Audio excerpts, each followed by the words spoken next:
Okey, okey untuk recording hari ni, ni dua soalan kita nak kita cuba buat dua soalan penyataan masalah dengan hipotesis. Okey, kita fokus bahagian soalan 11 ni. Baca balik. Okey, jadi kita baca soalan. Susu segar yang disimpan dalam almari berbau busuk dan basi selepas 1 hari, tapi susu segar yang disimpan dalam peti sejuk berada dalam keadaan elok walaupun selepas 1 minggu. Okey, macam mana nak buat ni? Macam mana nak buat ni?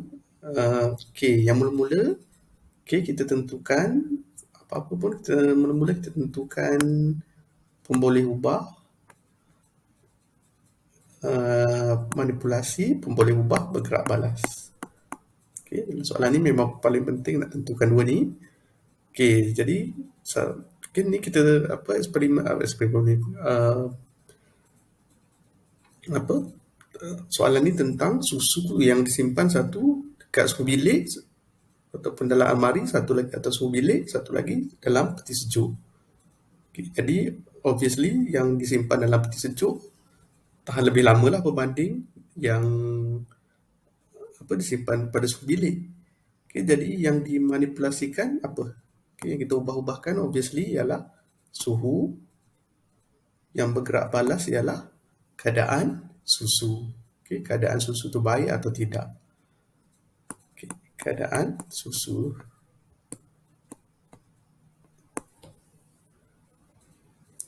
Okey, jadi macam nak buat penyataan masalah? Penyataan masalah buat satu penyataan soalan yang mengaitkan pemboleh ubah manipulasi dengan pemboleh ubah bergerak balas. Bagaimana okey, kita buat satu soalan bagaimana pemboleh ubah bergerak balas mempengaruhi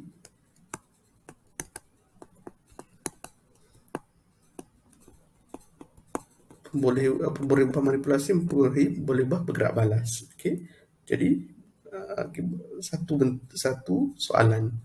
Jadi penyataan masalah dalam ni ialah bagaimana kita ambil suhu, boleh ubah manipulasi kita, suhu mempengaruhi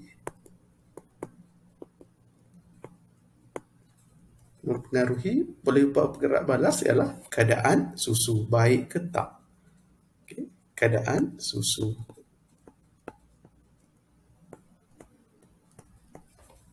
Itu je. Okay, itu je. Penyataan masalah, buat satu ayat, dibentuk dalam bentuk persoalan yang mengaitkan contohnya bagaimana ambil yang simple lah, bagaimana boleh ubah manipulasi mempengaruhi boleh ubah bergerak balas atau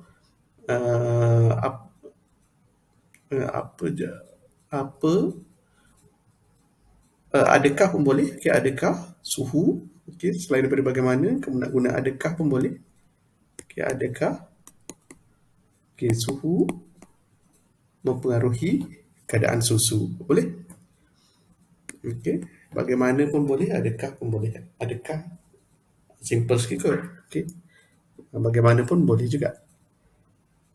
Nah, itu cara nak buat penyataan masalah, nak jawab soalan penyataan masalah. Okay, formula dia bagaimana buat satu soalan bagaimana atau adakah boleh ubah manipulasi mempengaruhi boleh ubah bergerak balas. Okay, buat tanda soal di hujung dia. Okay, itu je.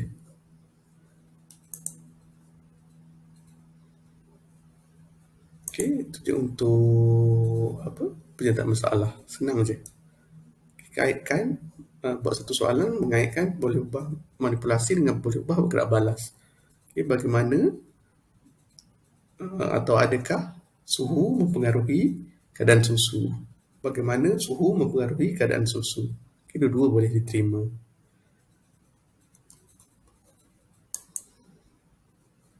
Okay, itu je lah masa untuk itu je lah yang sempat kita bincang untuk hari. Okey. Kemudian kita cuba buat hipotesis. Hipotesis senanglah. Ramai yang boleh buat. Okey. Ramai boleh buat kot. Kita guna semakin. Okey, kata hubung. Ingat formula ni, semakin kata hubung. Okey, boleh ubah manipulasi. Semakin kata hubung boleh ubah gerak balas, ataupun kalau jika maka pun boleh, jika kata hubung boleh ubah manipulasi, maka kata hubung boleh ubah gerak balas. Okey, jadi dah ada formula ni, kita masukkan je. Kita dah tentukan boleh ubah manipulasi, boleh ubah gerak balas, kita masukkan je. Okey, jadi boleh ubah manipulasi tadi ialah suhu yang kita tentukan tadi. Okey. Dan pemboleh ubah bergerak balas ialah keadaan susu. Okey. Okey, sekarang kita ambil kata hubung yang sesuai. Okey. Jadi semakin, okey, kita nak tulis apa? Tinggi pun boleh. Semakin tinggi suhu, okey. Semakin okey, ambil satu kata hubung lain, okey, yang menggambarkan keadaan susu tu. Okay, keadaan susu tu elok ke tak? Semakin tinggi suhu, okey, semakin cepat rosak susu. Semakin cepat susu rosak. Okey. Ataupun kalau nak ambil satu lagi, semakin rendah suhu, semakin lambat susu rosak. Okey, dia ubah bergerak balas tadi keadaan susu, okay, sama ada susu baik atau susu rosak. Itu dia.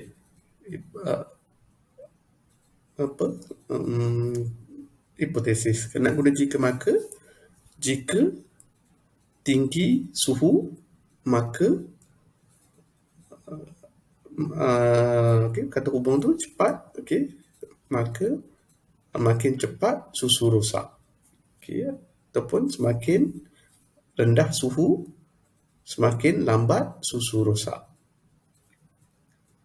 Okey, kalau kita gunakan jika maka, kita guna semakin, okey, semakin ambil kata hubung yang sesuai, tinggi rendah. Okay, kalau tinggi, semakin tinggi, boleh ubah manipulasi suhu. Semakin kata hubung yang sesuai. Okay, kalau tinggi, maksudnya cepat, susu tu cepat rosak, so tak cepat. Untuk semakin, apa lagi perkataan yang boleh guna, semakin, okay, selain daripada cepat, semakin, apa lagi perkataan yang boleh guna, ya, saya paling senang cepat lah. Okay. Semakin singkat, okay, boleh juga semakin singkat masa untuk susu rosak, boleh juga, tapi ikut yang paling senang, yang kamu paling faham lah. Okay, jadi paling senang kita guna perkataan cepat. Jadi semakin cepat susu rosak contohnya. Okay. Jadi kalau kita ambil rendah, semakin rendah suhu, semakin lambat susu rosak. Itu je. Okay. Jadi kena tentukan boleh ubah manipulasi, kita tentukan boleh ubah gerak balas. Boleh ubah gerak balas ni ialah keadaan susu. Keadaan susu tu sama ada baik atau rosak. Okay. Kalau nak guna apa, kalau nak guna apa, baik pun boleh. Semakin tinggi suhu, semakin singkat susu, keadaan susu baik contohnya. Okay. Semakin rendah Okey, untuk cikgu sambung lagi untuk soalan, okay, soalan sambung ni soalan penulis. Soalan 11. Okey. Jadi untuk bahagian C, okey, dia kata diberi membentuk satu eksperimen untuk menguji hipotesis menggunakan dua tabung uji excuse me, bubur nutrien, larutan kultubakteria, almari dan peti sejuk. Okey, jadi dia dah bagi bahan dia dua tabung uji. Okey, saya cakap boleh lukis sebelum nak jawab soalan ni, lukis dulu. Okey, dia bagi dua tabung uji. Okey, dalam tu ada bubur nutrien. Lepas tu kita letakkan kultur bakteria. Dia tak bagi tahu lah kultur bakteria apa, tak kisah. Bakteria apa, bacillus ke. Kemudian satu letak dalam almari, satu letak dalam peti sejuk. Okay, bila kita lukis, kita nampak sikit apa benda eksperimen, macam mana nak buat eksperimen ni. Senang masa prosedur tu, nak tulis ayat senang, lepas tu mungkin ada markah.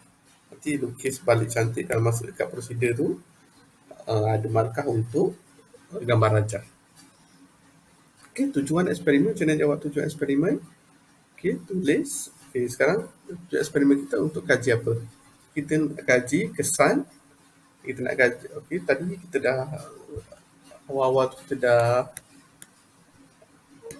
tentukan masa buat awal soalan atas tu, boleh ubah manipulasi suhu, boleh ubah gerak balas, keadaan, okey, yang atas tu susu lah.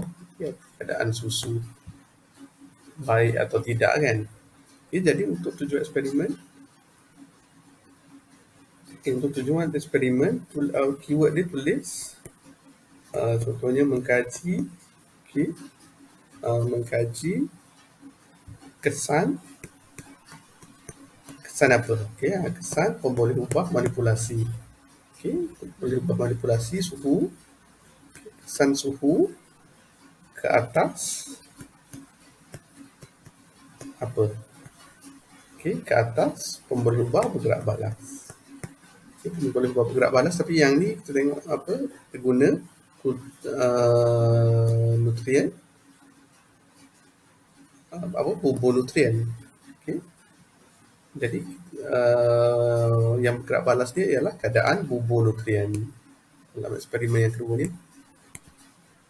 Okay, jadi kena hati-hati yang ni. Okay. Jadi tujuan eksperimen kita ialah mengkaji kesan suhu ke atas keadaan bubur nutrien. Yang ini kita punya boleh ubah gerak balas. Itu je. Okay. Untuk tujuan eksperimen tulis keyword dia mengkaji, lepas tu boleh ubah manipulasi. Itu okay, atas apa, mengkaji kesan suhu terhadap ke atas terhadap pemboleh contohnya ke atas atau terhadap PGB ataupun PGB dalam boleh balas dalam apa eksperimen ni atau dalam soalan ni ialah keadaan nutrien bubur. Itu tujuan eksperimen mengkaji kesan suhu ke atas terhadap nutrien bubur. Itu dia dapat satu markah. Ingat tujuan eksperimen, tulis perkataan keyword dia mengkaji kesan, okay, boleh ubah manipulasi terhadap atau atas, boleh ubah gerak balas. Itu je. Okay, yang ni tadi sebab kita dah buat, jadi senang lah, isi balik je. PM, boleh ubah mala, boleh ubah boleh ubah manipulasi, boleh ubah bergerak balas, lagi boleh ubah mala. PM kita dah tentukan suhu, boleh ubah gerak balas, keadaan bubur. Keadaan bubur sama ada baik atau rosak. Mala yang kita ambil alat radar satu bahan yang digunakan, jenis bakteria.